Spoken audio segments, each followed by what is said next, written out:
মুআজ্জাজ মুহতারাম, সম্মানিত আজকের জুমায় উপস্থিত আমার বয়োজ্যেষ্ঠ, বয়োকনিষ্ঠ এবং সমবয়স্ক শ্রোতামণ্ডলী,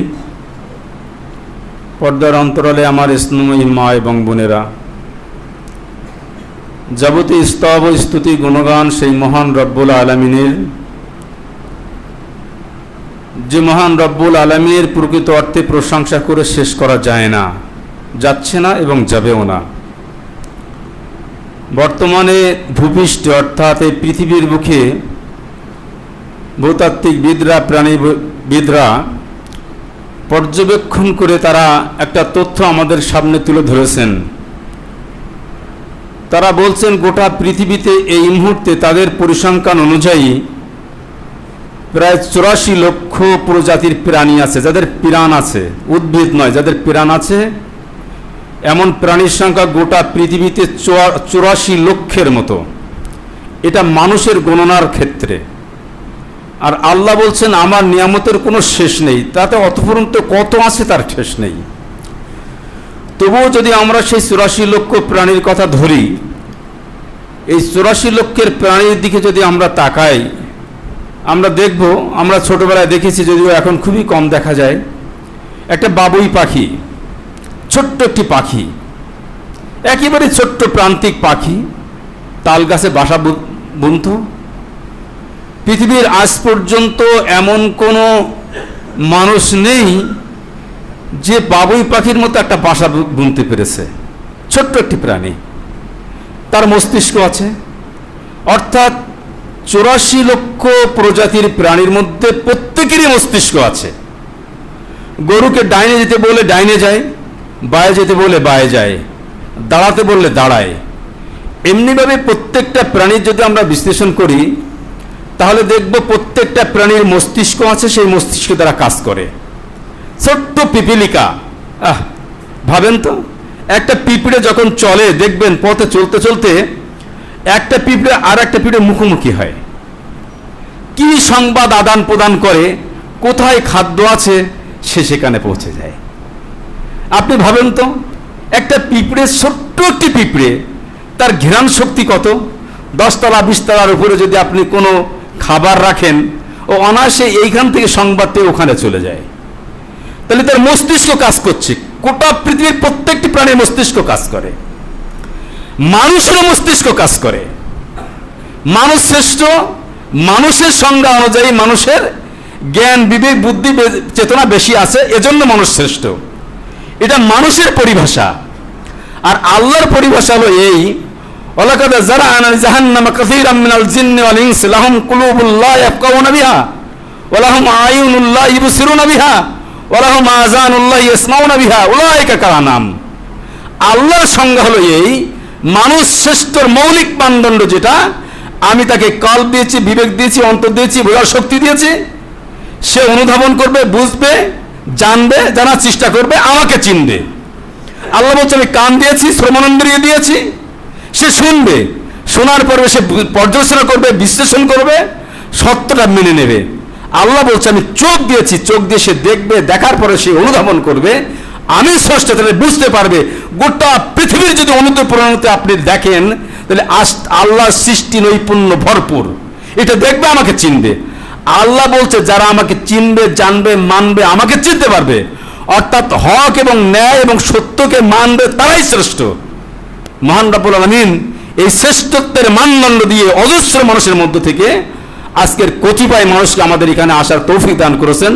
সেই মহান সত্তা নিমিত্তে আমরা তার প্রশংসা জ্ঞাপন করি। সবাই বলে আলহামদুলিল্লাহ।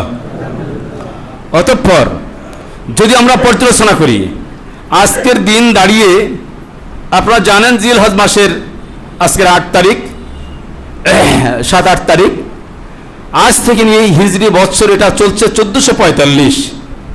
আর তারও আগে আল্লাহ রসুল 10 বছর জীবিত ছিলেন।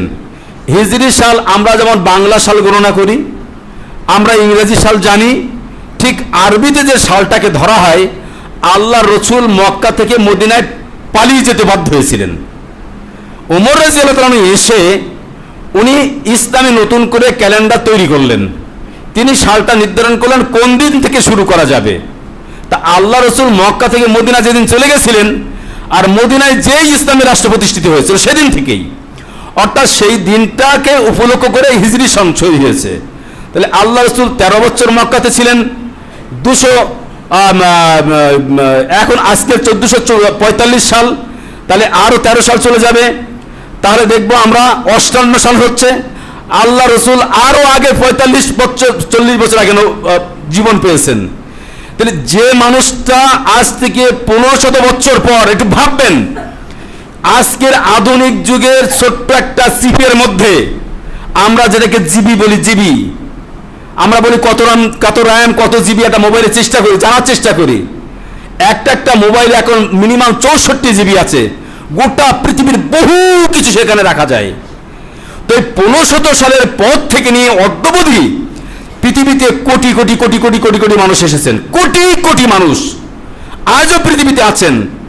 কিন্তু এই 1400-1500 বছরের মধ্যে এমন কোন মানুষ পৃথিবীতে জন্মগ্রহণ করেনি যে মানুষের সেই শৈশব থেকে নিয়ে, কৈশোর থেকে নিয়ে, যৌবন থেকে নিয়ে, পৌরত্বকে নিয়ে, মৃত্যু থেকে নিয়ে প্রত্যেকটা মানুষের সমস্ত কিছুই মানুষের সামনে আছে। পৃথিবীতে কোনো মানুষ নেই। আজকের এই আধুনিক যুগে এটাকে সংরক্ষণ করে রাখা অত্যন্ত সহজ।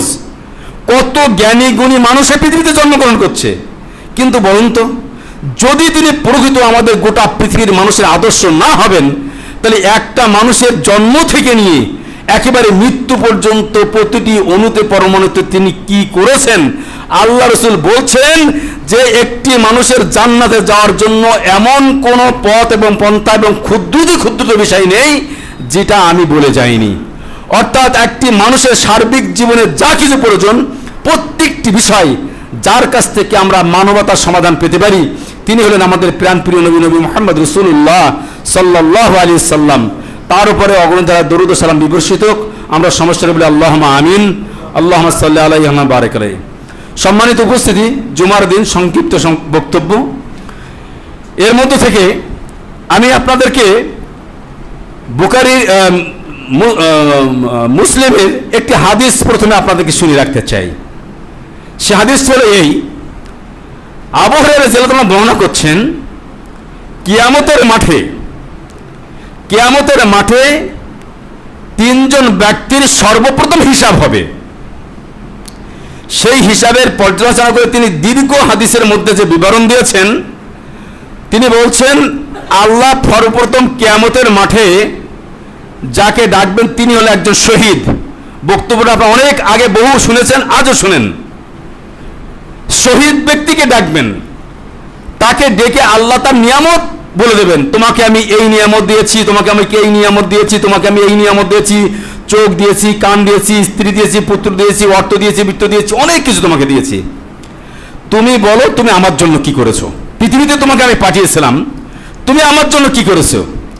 তো তিনি বর্ণনা দিয়ে বলছেন, আল্লাহ আমি এত কিছুই করেছি যে কোনো কিছু আমার বাদ পড়ছে বলে মনে হচ্ছে না।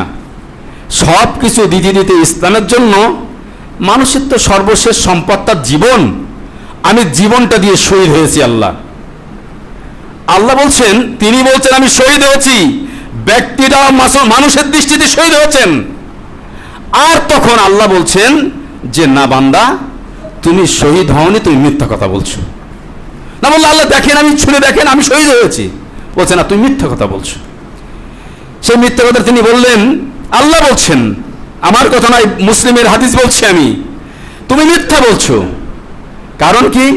হ্যাঁ, তুমি শহীদ হয়েছিলে, এটা সত্য, কিন্তু সেই শহীদ হওয়ার উদ্দেশ্যটা আমি ছিলাম না, আমার রেজামন্দি ছিল না, আমার সন্তুষ্টি ছিল না, আমি সন্তুষ্ট বা আমার জন্য ছিল না, ছিল যেটা সেটা তোমার জন্য। কেমন আমার জন্য? তুমি চেয়েছিলে যুদ্ধের উত্তপ্ত ময়দানে যে মানুষ তোমাকে বীর বলুক, সাহসী বীর বলুক, তোমাকে যোদ্ধা বলুক। শোনো বান্দা, তুমি যেটা চেয়েছিলে এটা বান্দা না জানলো আমি তো জানি। তুমি যেটা চেয়েছিলে সেটা তোমাকে দেওয়া হয়ে গেছে, তোমাকে শহীদ বলা হয়েছে, তোমাকে বীর বলা হয়েছে, তোমাকে মুজাহিদ বলা হয়েছে, যা বলা হয়ে গেছে ওখানে হয়ে গেছে। এখানের জন্য আর তোমার কিছুই নেই। এই কিয়ামতের মাঠে তোমাকে জান্নাত দেওয়ার মতো সম্বল তোমার কিছু নেই, তোমাকে জাহান্নামে যেতে হবে। শুধু জাহান্নামে নয়, বিচার ফয়সালার পরে তাকে ফেরেশতাদের আল্লাহ নির্দেশ দিচ্ছেন, এই ব্যক্তিকে এমন ভাবে তোমরা নিয়ে যাও, মাথাটাকে উপরে, মাথাটাকে নিচে আর পাটা উপরে দিয়ে। কোন অবস্থায়? শুধু উপরে নিয়ে দিয়ে নয়, এই মাটিতে বা সেই জমিনের উপরে হেসরাতে হেসরাতে হেসরাতে হেসরাতে হেসরাতে টানতে টানতে টানতে টানতে ফেলতে জাহান্নামে ফেলে দেওয়া হলো। একটা ব্যক্তি চলে গেল। দ্বিতীয় ব্যক্তিকে হাজির করানো হচ্ছে, তিনি হলেন আলেম। বলো বান্দা, তোমাকে আমি ইলম দিয়েছিলাম, জ্ঞান দিয়েছিলাম, বিবেক দিয়েছিলাম, বুদ্ধি দিয়েছিলাম, অনেক কিছু দিয়েছিলাম, তুমি ইলম শিক্ষা করেছিলে, বলো তোমার ইলম দ্বারা তুমি কি করেছিলে? তা আলেমরা জীবনে বিরাট তো বক্তব্য দিতে পারে, পৃথিবীতে বক্তব্য দিয়েছে, আল্লাহর কাছে বক্তব্য দিচ্ছে, আল্লাহ বিরাট কিছু করেছি, তোমার জন্য দিন শিখেছিলাম, কোরআন পড়েছিলাম, এই করেছিলাম, ওই করেছিলাম, ওই করেছিলাম, অনেক বিবরণ দিয়ে দিলেন। আমি কোরআন পড়েছি, নামাজ পড়িয়েছি, এই করেছি, ওই করেছি। আলেম তার মতোই করে বিবরণ দিলেন। আল্লাহ বলছেন যে বান্দা তুমি মিথ্যা বলছো। বলছে না আল্লাহ আমি করেছি এটা।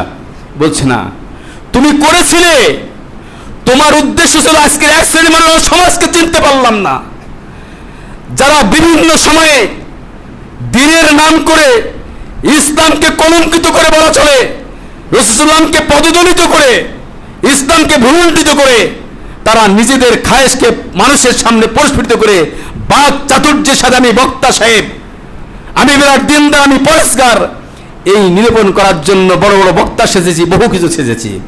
তুমি তো সেই ছিলে, তুমি মিথ্যা কথা বলছো। তুমি চেয়েছিলে তোমার নাম, যশ, খ্যাতি, আমার সন্তুষ্টি তোমার ছিল না। বান্দা, তোমাকে জান্নাত দেওয়ার মতো পুঁজি তোমার কিছুই নেই, তোমাকে জাহান্নামে যেতে হবে। ওই একই অবস্থা থেকে জাহান্নামে নিয়ে যাওয়া হচ্ছে, টানতে টানতে টানতে টানতে পাতুকুলো উপরে, মাথা হেসে হেসে জাহান্নামে নিয়ে যাওয়া হলো। ঠিক একই অবস্থায় তৃতীয় ব্যক্তিকেও করা হলো, একই অবস্থায় তৃতীয় ব্যক্তিকেও করা হলো। তিনি হলেন দাতা। আমরা জানি অনেকক্ষণে অনেক সময় মানুষ, আমরা ছোটবেলায় দেখেছি মা দিয়েছে দুটো ডিম, আগে এখন নেই, সে সময় ছিল, আমরা দেখেছি ছোটবেলায়।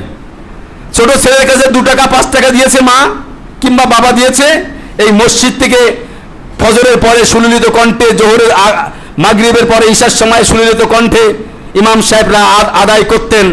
মা দেখেছেন আমার সন্তান এখনো আমার নাম মনে হয় বলেনি, অমুক ব্যক্তি, আমার নাম কেন হচ্ছে না? আমরা জলসা সভা সমিতিও দেখি যে আমার নামটা এখনো বলছে না কেন? লোক জানুক আমি টাকাটা দিয়েছি, এ কেমন ব্যাপার? কেউ জানবে না আমি দাতা, আমি দান করছি, এটা কি হয়? এ কেমন কথা? আমি 10,000 20,000 টাকা দান করছি, যদি আমার মাইকে একটু নামটা না বলে। আবার অনেকে আছেন একেবারে স্টেজে বাকি বলে অনেক বড় বড় লেকচার দিয়ে দেন, 10,000 20,000 আমার নামে লিখে দেন, দেয় না, এমন পাবলিকের অভাব নেই। ঠিক তদ্রূপভাবে সেই পাবলিককে ধরা হবে যিনি দাতা, যিনি ধনাঢ্যশালী ব্যক্তি ছিলেন, তাকেও জিজ্ঞাসা করা হবে, বলো তুমি কি করেছিলে? তো উনি এমন বিবরণ দিলেন, দিতে দিতে দিতে, আল্লাহ অর্থের মায়া তো আপনি জানেন, এই হয়েছে সেই হয়েছে করে করে আমি দুনিয়ায় বিরাট অর্থ দান করেছি। বলছে তুমি যে দানটা করেছিলে তোমার উদ্দেশ্য ছিল এই মানুষ তোমাকে দাতা বলুক, সেটা তোমাকে বলা হয়ে গেছে, সুতরাং তুমি পেয়ে গেছো, এইখানে তোমার দেওয়ার মতো কিছু নেই। একই অবস্থায় টানতে টানতে হিসেবে তাকে জাহান্নামে দেওয়া হলো। এবার আপনাদের কাছে আমার প্রশ্ন হলো, এই ব্যক্তিটাকে দুনিয়ার মাপকাঠিতে, আমার জ্ঞানে, আমার বুদ্ধিতে, আপনার বুদ্ধিতে, আপনার জ্ঞানে, এটা যদি এমন মানুষ ইবাদত করে যে ইবাদতের ক্ষেত্রে শুধুমাত্র এটা হলো একটি উপমা, মাথায় রাখবেন। অনেক মানুষ নামাজ পড়ে বেয়াই আসে তাই, অনেক মানুষ নামাজ পড়ে তার বয়স হয়েছে তাই, অনেক মানুষ বাড়িতে ইন্না আতাইনা কাল কাউসার কুল আল্লাহ দিয়ে 2 মিনিটে 4 রাকাত নামাজ শেষ করে মসজিদে এসে বিরাট সুফিগিরি করে, সে নামাজ আর তার শেষ হয় না। যদি এমন অবস্থা কোনো মুসল্লির হয়, এমন ব্যক্তি যদি পাওয়া যায় যার ইবাদতের ক্ষেত্রে কোনো মানুষের সন্তুষ্টি, আল্লাহর সন্তুষ্টি না থেকে মানুষের সন্তুষ্টির জন্য তার ইবাদত হয়, আল্লাহর কসম করে বলছি, আল্লাহর কসম করে বলছি, আল্লাহর কসম করে বলছি, দুনিয়ার কোনো পাপ করা লাগবে না, জিনা করা লাগবে না, সুদ খাওয়া লাগবে না, মদ খাওয়া লাগবে না, ব্যভিচারী করা লাগবে না, কিছুই লাগবে না, শুধুমাত্র ইবাদত করে জাহান্নামে যাওয়ার জন্য যথেষ্ট। কথাটা মনে হয় বুঝতে পারছেন না আপনারা। ইবাদতটা কি বলা হয়? ইবাদত কাকে বলে? আজকে আপনারা এসেছেন, অনেক মানুষ এসেছেন শুক্রবারে, বাড়িতে যদি থাকি বউ রাগ করবে, লোকেও কি বলবে? লোকের জন্য মসজিদ এসেছেন, আল্লাহর কসম করে বলছি, এই লোকের জন্য যদি মসজিদে আসা হয় তাহলে আপনার জন্য জাহান্নাম অবধারিত। ইবাদত কোনদিন মানুষের সন্তুষ্টির জন্য হয় না, মানুষের দেখি ইবাদত হয় না, ইবাদত হতে হয় আল্লাহর সন্তুষ্টির জন্য। দেখুন তো এবার কুরবানি গরু কিনেছেন আপনারা, পরিমাপ করা শুরু হয়ে গেছে। যে ব্যক্তিরা নামাজ পড়লেন আপনার জন্য কিসের কুরবানি? কোথায় পেয়েছেন হাদিস কোরআন? আপনি কোথা থেকে নিয়ে আসলেন? বড় তিক্ত লাগতে পারে, আজকের দিনে তিক্ত লাগলে জান কিয়ামতের মাঠে আমার কথাটা মনে রাখবেন যে সেদিন কাজে লাগবে। ইবাদত একটা ইবাদত নিয়ে হাস্যস্পদ করবেন না, ইবাদত হবে আল্লাহর জন্য। আজকের নামাজ নেই, রোজা নেই, যাকাত নেই, আপনার যাকাত ফরজ হয়েছিল, কুরবানি করা আপনার জন্য ফরজ নয়। মাথায় রাখবেন, কুরবানি যদি জীবনে না দিতে পারেন আল্লাহর কাছে যে কৈফিয়ত দিতে হবে না, কিন্তু যাকাত আল্লাহর সম্পদ, দেননি আপনি বড় লোক, আপনি আজকের 20,000 টাকা 50,000 টাকা দিয়ে কুরবানি করছেন লোককে দেখিয়ে, না, এই কুরবানি আল্লাহর কাছে গ্রহণীয় হবে না। আপনি দেখুন তো ইতিহাস, কত দুঃখ, কত বেদনা। যদি ইতিহাস যদি পর্যালোচনা করেন, কুরবানির সেই ত্যাগ তিতিক্ষা ইতিহাস পবিত্র আল কোরআনে 6232টি আয়াত, 36টি আয়াত, 6236টি আয়াত মহান রব্বুল আলামিন কোরআনে সন্নিবেশিত করলেন। সন্নিবেশিত করে মানুষকে কি শিক্ষা দিলেন? কিছু আছে ইতিহাসের শিক্ষা, কিছু আছে বর্তমানের শিক্ষা, কিছু আছে ভবিষ্যতের শিক্ষা, কিছু আছে বিজ্ঞানের শিক্ষা। বিগত ইতিহাস আল্লাহ আমাদেরকে কেন সামনে নিয়ে আসলেন? আল্লাহ বলছেন দেখুন তো ইতিহাসটা একটু মিলিয়ে দেখুন, আপনার সাথে আমার সাথে কোরবানি হচ্ছে তো। কোরবানি তো কাল দিন বাদ পরশু দিন সবচেয়ে ভালো পোশাক পরিধান করে নামাজ পড়েন না, ঈদগাহ ময়দানে সামনের সারিতে আপনার স্থান হবে, আপনি সবার সামনে দাঁড়িয়ে আপনি অনেক কিছু মনে করতে পারেন। ইসলাম কি দেখছে বলুন তো দেখি, আল্লাহ কি বলছে পবিত্র আল কোরআনে? ইতিহাস কি সাক্ষী দিচ্ছে? আল্লাহ কোরআনে সূরা সাফফার মধ্যে 100 নম্বর আয়াতে বলছেন, ইব্রাহিম আলাইহিস সালামকে ঘটনাকে বলছেন। কোন সে ঘটনা? কি শিক্ষা দিল আমাদেরকে? কি শিক্ষা দিল আমাদেরকে? একবার ভাবতে হবে না? কুরবানি শুধু মাংস খাওয়ার জন্য নয়, পশু জবাই করার জন্য নয়। আল্লাহ বলছেন লাইয়ানাল্লাহু লুহুমুহা ওয়ালা দিমালুহা ওয়ালাকিয়ানালুহাত তাকওয়া মিনকুম। বহুবার শুনেছেন আবুল বাশারের কাছ থেকে, বড় বড় উলামাদের কাছ থেকে শুনেছেন আয়াতগুলো। লাইয়ানাল্লাহু লুহুমুহা ওয়ালা দিমালুহা ওয়ালাকিয়ানালুহাত তাকওয়া মিনকুম। আল্লাহ বলছেন তুমি যে কুরবানি করো তার রক্ত, মাংস, হাড়, হাড্ডি আল্লাহর কাছে কিচ্ছুই পৌঁছায় না, কিছুই পৌঁছায় না, শুধু পৌঁছায় তাকওয়া, আল্লাহ বিরুদ্ধে আল্লাহর পরেশগারিতা। আপনি কার সন্তুষ্টি করেছেন? আপনি মনে রাখবেন সেই ইতিহাসের দিকে, যখন কুরবানি করবেন, পশু জবাই করবেন, পশু কিনবেন, সেই ইতিহাসের দিকে। কোন সেই ইতিহাস? আল্লাহ সন্তুষ্টির ইতিহাস পড়বেন আপনি। কোন অবস্থায়? ইব্রাহিম আলাইহিস সালাম বয়স আস্তে আস্তে 80 বছর প্রায় অতিক্রান্ত, আল্লাহর কাছে চাইছেন, আল্লাহ এতদিন অতিক্রান্ত হয়ে গেল, আমাকে একটি সন্তান দেওয়া হোক। আল্লাহ সন্তান চাচ্ছে, সুসন্তান। আজকের আমরা যখন বৈবাহিক সূত্রে আবদ্ধ হই, আমরা সন্তান কিভাবে চাইতে হয় সেটাও হয়তো জানি না। আল্লাহ আমাদেরকে সে শিক্ষাও দিয়েছেন, শিক্ষা দিচ্ছেন আমাকে একটা সন্তান দেওয়া হোক। সেই সন্তান যখন ভূমিষ্ঠ হলো, আমরা পরবর্তীর ইতিহাস শুধু জানলাম। দেখুন তো একটু কত কত ত্যাগের ইতিহাস, কত ইতিহাস আপনি দেখুন। ইব্রাহিম আলাইহিস সালাম আর ইসমাঈল আলাইহিস সালামের ত্যাগের ইতিহাস ছিল। সন্তান ভূমিষ্ঠ হয়েছে, সদ্যজাত সন্তান প্রায় বলা চলে। ইব্রাহিম আলাইহিস সালামের শিক্ষা আছে এখানেই, যে ইব্রাহিম আলাইহিস সালাম পৃথিবীর গোটা মানুষ একদিকে, আর একদিকে ইব্রাহিম আলাইহিস সালাম। কত প্যাথেটিক ইতিহাস তার জীবনে, কি অবস্থায়, পৃথিবীর কেউ নেই তার সাথে দিনের পথে টিকে থাকার জন্য।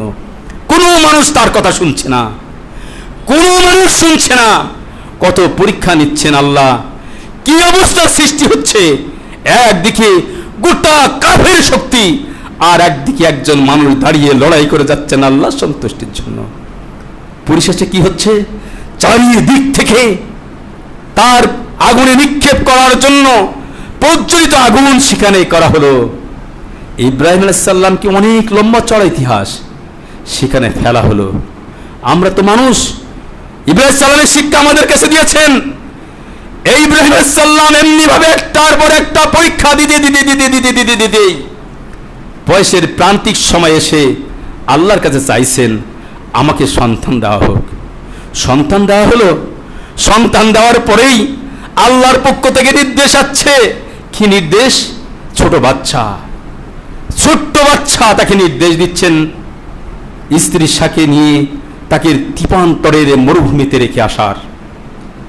স্ত্রী হাজেরা, আমরা জানি কোন সন্তান তৈরি হয়েছিল, মাদেরকেও বলবো এমন সন্তান তৈরি হয়েছিল কোন সেই আদর্শ ঘরের মা হাজেরা আলাইহিস সালামের যখন নির্দেশ দিলেন যাও তোমার সন্তানকে নিয়ে ওই দ্বীপান্তরের মরুভূমিতে রেখে আসতে হবে। আজকের যেখানে মানুষ হজ করতে যায়, সাফা মারওয়াতে দৌড়দৌড়ি করে, সাই করে, আজকে আমরা অনেকে ইতিহাসটা জানি না। সেই ইতিহাসটা কিসের? যখন ইব্রাহিম আলাইহিস সালামকে নির্দেশ দিলেন হাজেরাকে, আল্লাহর নির্দেশ দিলেন যাও তুমি সেই প্রান্তিক মরুভূমিতে রেখে এসো। আজকে সেখানে জনবিন্যাস হয়েছে, মানুষের পরিপূর্ণ হয়েছে, জনাকীর্ণ হয়ে গেছে, কিন্তু সেদিন সেখানে কিছুই ছিল না। ইব্রাহিম সাল্লাম তাকে সাথে করে নিয়ে যাচ্ছেন। ছোট্ট বালক পুত্র, সদ্যজাত বালক পুত্র, খুব বেশি বয়স তার হয়নি। একজন মহিলা তাকে নির্দেশ দিচ্ছেন, তাকে নিয়ে চলছেন সেই দ্বীপান্তরের মরুভূমিতে। চলছেন দ্বীপান্তরের মরুভূমির পার্শ্ববর্তীতে তাকে রেখে আসলেন। শুধুমাত্র তাকে জিজ্ঞাসা করলেন, হাজেরা আপনি যে আমাকে রেখে যাচ্ছেন, আমার অপরাধটা কি? আমাকে কেন রেখে যাচ্ছেন? ইব্রাহিম সালাম ছোট্ট একটি বাক্যের মধ্যে উত্তর দিয়েছিলেন, এটা আল্লাহর নির্দেশ। হাজেরা সালাম জিজ্ঞাসা করেছিলেন, এটা কি আপনি আমাকে এমনি রেখে যাচ্ছেন? বলছেন আমি আল্লাহর নির্দেশে রেখে যাচ্ছি। একটা মহিলা, পৃথিবীর কেউ নেই, ছোট্ট একটি বাচ্চা, খাওয়ার নেই, কিচ্ছু, কোনো কিছুই নেই তার কাছে, সেখানে রেখে যাচ্ছেন। এই শুধু একটি শব্দ বললেন, যেটা আল্লাহর নির্দেশ। মহিলা মেনে নিলেন, কেউ নেই সেখানে। রেখে আসার পরে আপনি বলুন, 80 বছর অতিক্রান্ত হওয়ার পরে একটি তার সন্তান হলো। সেই সন্তান রেখে আসছেন, কি অবস্থায় থাকবেন তিনি জানেন না। একজন মহিলা জানে না আমার কি অবস্থা হতে পারে, তিনিও জানেন না। নির্দেশ দেওয়ার পরে, রেখে আসার পরে তিনি চলছেন, সামনের দিকে চলছেন, হৃদয়টা ডুকরে কেঁদে উঠছে, কিন্তু আল্লাহর নির্দেশ পালন করার জন্য তৈরি করছে। সেই সন্তানকে রেখে আসলেন। হাজেরা সাল্লাম তাকে খাদ্য খাওয়ার মতো সে পানি নেই, তেষ্টাতে বুক ফেটে যাচ্ছে। একবার ছাপা একবার মারোয়া, একবার ছাপা একবার মারোয়া। আজকে যারা হাজিরা ছোটাছুটি করেন তারা জানেন কত কষ্টের, কিন্তু একজন মহিলা, পৃথিবীতে সেইখানে কেউ নেই, তিনি একাধিক ক্রমে ছুটোছুটি 7 বার ছুটোছুটি করলেন। পরিশেষে আমরা জানি কূপ, জমজম কূপ আবিষ্কার হলো। এই অবস্থাতে দাঁড়িয়েও কোনো খাদ্য নেই, খেজুর গাছ আছে সেখানে একটি মাত্র, সেখানে রেখে এসেছেন। বলুন তো, ইমানের বলে বলিয়ান যদি হতে পারি আজ, ইমান আজকের আমাদের নেই। যদি ইমান আমাদের থাকতো, কিছুই নেই, খাদ্য নেই, এই তো অবস্থায় বাচ্চাকে কি খাওয়াবে, নিজে কি খেয়ে থাকবে? শুধু কি পানি খেয়ে থাকা যায়? আল্লাহ নির্দেশ দিলেন, তুমি খেজুর গাছটা নাড়া দাও। আপনি বলুন তো, খেজুর গাছ নাড়া দেওয়া যায়? আর খেজুর গাছ কি খেজুর পড়ে? আল্লাহ নির্দেশ দিলেন, ধাক্কা দেওয়ার দায়িত্ব তোমার, আর খেজুর ফেলানোর দায়িত্ব আমার। মহিলা খেজুর গাছ নাড়া দিলেন, খেজুর পড়ল, সন্তান খেলেন, নিজে খেলেন। অনেক ইতিহাসের মধ্যে লুকিয়ে আছে, অনেক ইতিহাস আছে এই ঘটনাকে বলতে গেলে। যাই হোক, সেদিকে আমি যাচ্ছি না। সেই ঘটনার পরেও যখন সন্তান একটু মাত্র, আল্লাহ বলছেন যে সবেমাত্র তাকে বিভিন্নভাবে তার একটা চলাফেরার মতো করে সুন্দর বাচ্চা হয়েছে, ঠিক সেই সময় বলছে যে আমি স্বপ্ন দেখেছি। যে আয়াতগুলো আমি পড়েছি, ওয়াকালা ইন্নী যাহিবুন ইলা রাব্বি সায়াদিন রব্বি হাবলি মিনাস সালিহিন ফাবাশশারনাহু বিগুলামিন হালিম ফালাম্মা বালাগা মাহু সায়া ক্বালা ইয়া বুনাইয়া ইন্নী আরা ফিল মানাম। বলছেন ইন্নী আরা ফিল মানাম আন্নী আযবাহুকা, আমি তোমাকে জবেহ করছি, আল্লাহ বলছেন, আমি তোমাকে জবেহ করছি, আল্লাহ বলছেন। আমরা বিগত দিনে শুনে এসেছি, প্রথম দিন এতটা উট দিল, 100 উট দিল, দ্বিতীয় দিন 100 উট দিল, তৃতীয় দিন 100 উট দিল, তবু স্বপ্ন দেখছে, ঘটনা আদৌ সত্য নয়। সরাসরি সন্তানকে বলছে, সরাসরি সন্তানকে বলছে যে আমি স্বপ্ন দেখেছি। আচ্ছা, তিনি তো বলতেন আমার উপরে ওহী হয়েছে, তিনি সে কথা বলেননি। নবীদের স্বপ্নটাও ছিল ওহী। তিনি বলছেন যে আমি স্বপ্ন দেখেছি যে তোমাকে জবেহ করছি। আর সন্তান কি সন্তান তৈরি হলো, এমন সন্তান বলছে আব্বা আপনার সন্তান, আপনার আদেশকে, আপনি আল্লাহর আদেশকে আপনার শিরোধার্য করুন, শিরোধার্য করুন। এই ইতিহাস বড় লম্বা চওড়া ইতিহাস, এ থেকে আমরা অনেক শিক্ষা পেতে পারি। যে আজকের কোরবানির ইতিহাস, এই কোরবানির ইতিহাস নিয়ে আজকের আমরা একেবারে প্রান্তিক সময় এসে দাঁড়িয়েছি। যা আমরা মুসলিম, আমাদের আত্মত্যাগ, যে মুসলমানদের গোটা পৃথিবীর এক বিরাট ভূখণ্ড থেকে নিয়ে সারা পৃথিবীর মানুষ করায়ত্ত করেছে, মানুষ পৃথিবীর মুসলমানদের কাছে সাহায্য চেয়েছে, তারাই ছিল শাসকের দল।